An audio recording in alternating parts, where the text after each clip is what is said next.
नमस्कार, सुस्वागतम आणि सुप्रभात.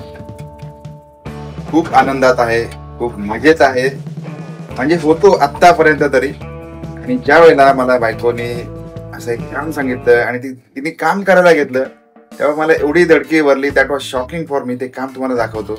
सकाळ सकाळी उठून कोणी अशा प्रकारे इतकं मोठं काम काढतं का? आणि जर का असं काम काढायचं असेल तर याची एखादी छोटीशी कल्पना आदल्या दिवशी माणसाने दिली गेली पाहिजे, एखाद्याला दिली गेली पाहिजे, म्हणजे तो माणूस प्रिपेअर्ड राहील. आता आमचा 1 तास जाणार आहे ज्या कामामध्ये, ते काम आपण बघूया. तत्पूर्वी मला असं खूपच आश्चर्य किंवा उत्सुकता आहे की आज घर में क्या बनने वाला आहे. कारण इथे मी बघितलं ती दह्याची पुरचुंडी आणि त्याच्यावर हे असं काहीतरी ठेवून दिलेलं आहे. आणि दही टांगतात, ते कशासाठी टांगतात ते मला माहिती आहे. ते श्रीखंड बनवण्यासाठी म्हणून टांगतात. आता हे काय आहे ते पण कळेल थोड्या वेळात. त्याचबरोबर असं काय काय ठेवलेलं आहे. आणि प्राजक्ता, हे जे तू काम काढलंयस ते खूपच भयानक आहे, खूप डेंजर आहे. कारण मला असं वाटतंय की तू अख्खा हिमालय पालथा केलायस. बाप रे बाप, व्हॉट इज दिस? इकडे खाली बर्फ, इकडे पण तेवढंच बर्फ आणि बर्फच बर्फ. म्हणजे ऐन हिवाळ्यामध्ये मुंबईमध्ये बर्फवृष्टी झालेली आहे असं म्हणू शकतो आपण. वेगळे कुठे? बरं, कोणाला बर्फ हवा असेल ना तर प्लीज कमेंट करून सांगा. 5 रुपयाला विकून टाकणार रसवाल्याला. हो, रसवाल्याला बघा डोकं. म्हणजे कुठून पैसा कमवणार अजून. हे बर्फ 5 रुपयाला विकून टाक सांगते. हे गलत आहे का? कोणाकडे ऑर्डर द्या प्लीज. त्याच्याकडे आज बर्फ खूप मोठ्या प्रमाणात अवेलेबल आहे. आणि दुसरं ऑप्शन काय आहे? आता हे एवढं मेहनत घेतली या फ्रीजने बर्फ बनवण्यासाठी आणि तो बर्फ फट जाणार. त्याला बनवायची. निकालो भाई, बाहेर निकालो. इसको कहाँ पे डालना है? बाथरूम मध्ये. आणि म्हणून बरेच दिवसापासून प्रोजेक्ट असं चाललंय की मला नवीन फ्रीज पाहिजे, मोठा फ्रीज पाहिजे. पण या फ्रीजचं करायचं काय असा प्रश्न आहे.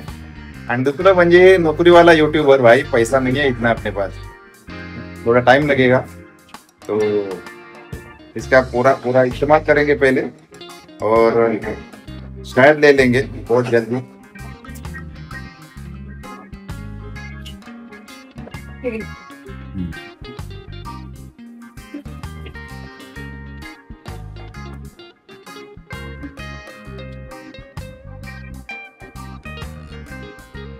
दोन्ही हाताने पकड. काय करू? बाथरूम मध्ये टाकून कोपऱ्यात टाका ना, तर सगळ्यावर जाग येईल. लाईट लावलाय आपण.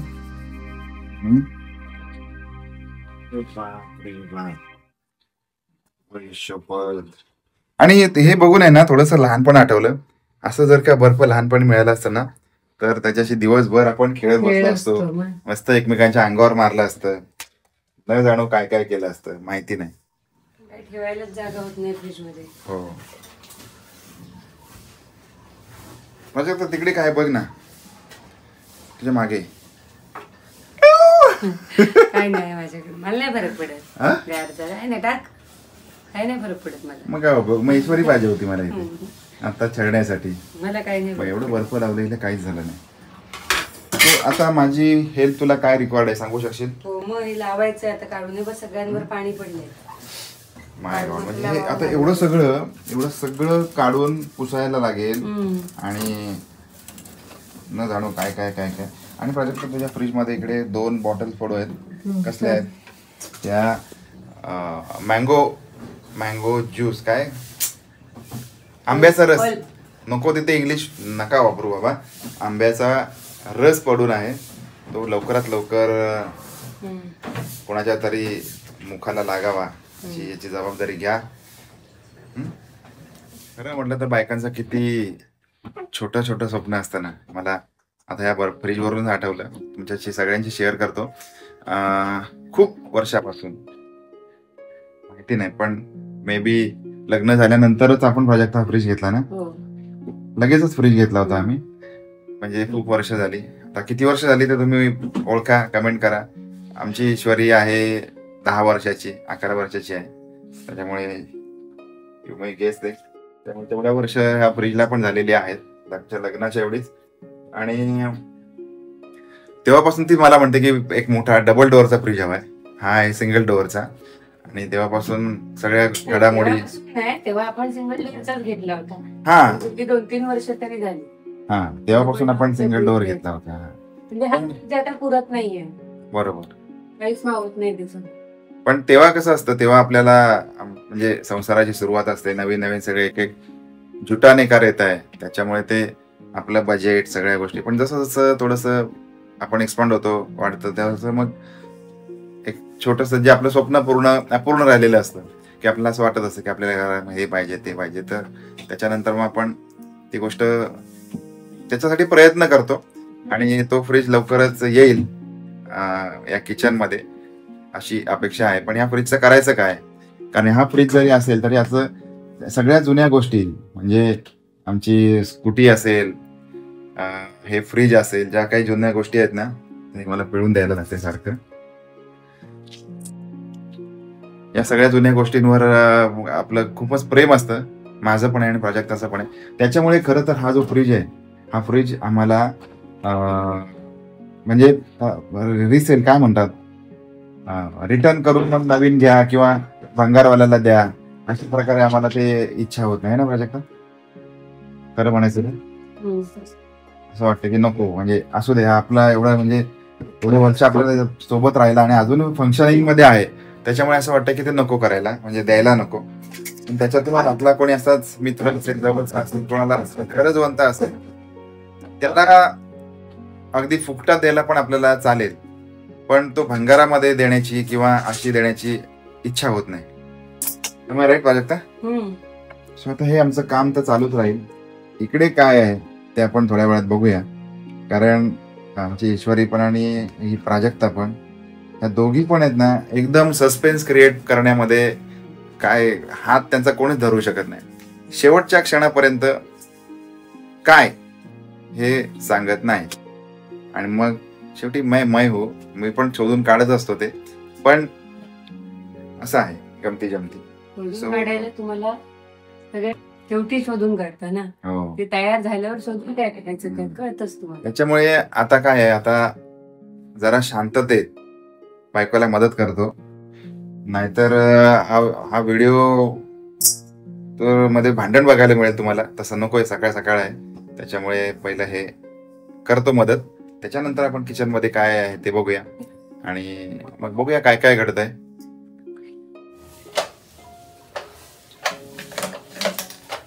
आमच्याकडे बोरचं पाणी येतं ना, तर बोरच्या पाण्यामुळे हा जो एंट्री पॉइंट आहे वॉशिंग मशीनचा, तो पूर्ण भरून जातं. अक्षरशः ह्याच्यामध्ये पूर्ण रेती असते, माती तर असत नाही पण रेती असते ना पूर्णपणे.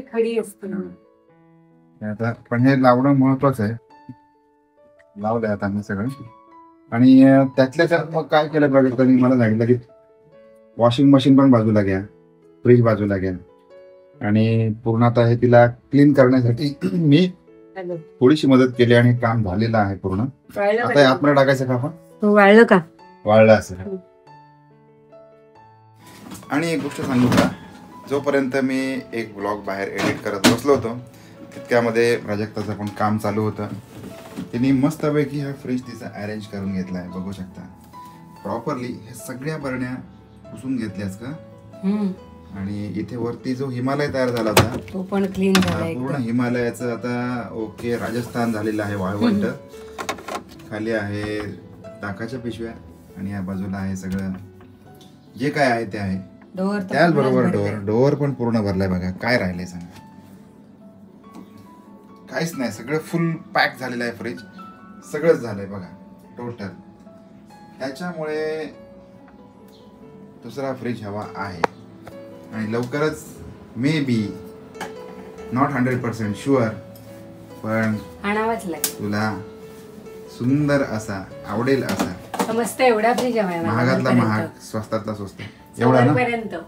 ओके, आता हे बघा, हा फ्रीज एवढा आहे, पण प्राजक्ताचं असं म्हणणं की तिला इथपर्यंत इथपर्यंत अजून वर इथपर्यंत अजून वर इथपर्यंत काय इतका हे तोडावं आपण? नाही तेवढा ठीक आहे, एवढा फ्रीज हवा आहे. अरेंज करू आम्ही तेवढं. तुला माहितीये ना हल्ली लोक फ्रीज कशासाठी युज करतात? मला खरं तर तो डबल डोअर वाला फ्रीज हवा होता.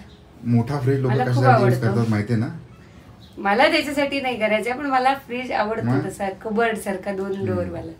पण आपल्याकडे जागा. आणि तुम्ही बघितलं असेल आज म्हणजे खरोखर एवढ्या वाईट गोष्टी आजकालच्या घडतात ना की नुसतं फ्रीजचं मोठ्या फ्रीजचं नाव काढलं तरी असं मनामध्ये नको नको ते विचार येतात. आता मी करायला जातोय weird thing of the day. कारण पावासोबत तुम्ही काय खाऊ शकता किंवा पाव कशासोबत खाऊ शकता याला काहीतरी लिमिट असतात. पण हे जे मिल्कमेड प्राजक्ताने आज ओपन केलं आहे त्या मिल्कमेडमध्ये मी म्हणजे पावासोबत खाणार आहे आणि बघूया कसं लागतं. हे बघा, हे घेतलं आहे, चांगलं भरभरून लावलं आहे.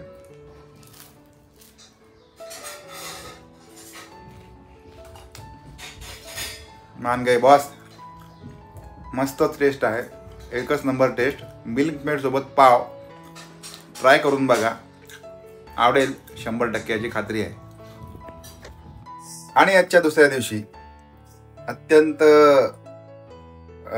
दुःखदंत करणारी एक गोष्ट सांगावीशी वाटते की काल ज्या वेळेला आम्ही मिल्कमेडचा डबा मी प्राजक्ताला ओपन करून दिला, कशासाठी दिला हे पण तुम्हाला माहिती आहे. कशासाठी दिला प्राजक्ता? इन्स्टंट खरवस प्राजक्ता करत होती आणि त्याच्यामध्ये जे काही रिमेनिंग राहिलं होतं ते मी खाण्याचा प्रयत्न केला आणि त्याच्या टीनला एक धार होती, म्हणजे त्याच्या काठावरती धार होती आणि मी त्यावेळेला बोट असं हे करत असताना एकदम शार्पली कट झाला. जवळपास एवढा डीप कट गेला मला आणि रक्ताची धार लागली. त्याच्यानंतर मग होता तो हाय व्होल्टेज ड्रामा. त्याच्यामुळे सगळं काही कव्हर करता आलं नाही. डॉक्टरांकडे गेलो, डॉक्टरांकडे जाऊन मग मलमपट्टी आणि खरोखर सांगू ना 4 आण्याची कोंबडी आणि भाजण्याचा मसाला म्हणजे काय त्याचा मी काल अनुभव घेतला. अरे तो मिल्कमेडचा डबा असेल 80 किंवा 100 रुपयाचा, पण ते डीप कट गेला. दाखवतो तुम्हाला मी, असा पकडतोय. हा बघा, या बाजूला डीप कट गेला मला इकडे. आणि मलमपट्टी, त्याच्यानंतर तुम्ही डॉक्टरकडे गेलात की डॉक्टर तुम्हाला गोळ्या देतात आणि मग आठवण केली की टीटीचं इंजेक्शन पण घे, कारण मला सारखंच लागत असतं कुठे ना कुठे, तर ते पण घेतलं. म्हणजे 100 रुपयाचा डबा तो मिल्कमेडचा राहिला बाजूला आणि 400 रुपयाचा खर्च पण झाला. ची तयारी चालू आहे शाळेमध्ये जाण्याची आणि कधी कधी घडतं, कधी कधी बिघडतं. शेवटी आयुष्य आहे. सरळ कसं असेल, काहीतरी म्हणतात ना, म्हणजे हृदयाच्या सुद्धा झिगझॅग लाईन असतात, त्याच वेळेला तुमचं आयुष्य चालू आहे असं म्हणतो. तर नाहीतर मग काय माहिती आहे ना तुम्हाला. सो व्हॉट एव्हर, बरं वाटतंय कारण आपल्या ज्या कमेंट असतात त्या कमेंटला आम्ही रिप्लाय पण करतो. कमेंट खूप छान छान असतात. वाईट तर कमेंट कोण करत नाही म्हणा, पण जरी असेल ना त्याच्यातून काहीतरी शिकायला मिळतं, पुढे जायला मिळतं.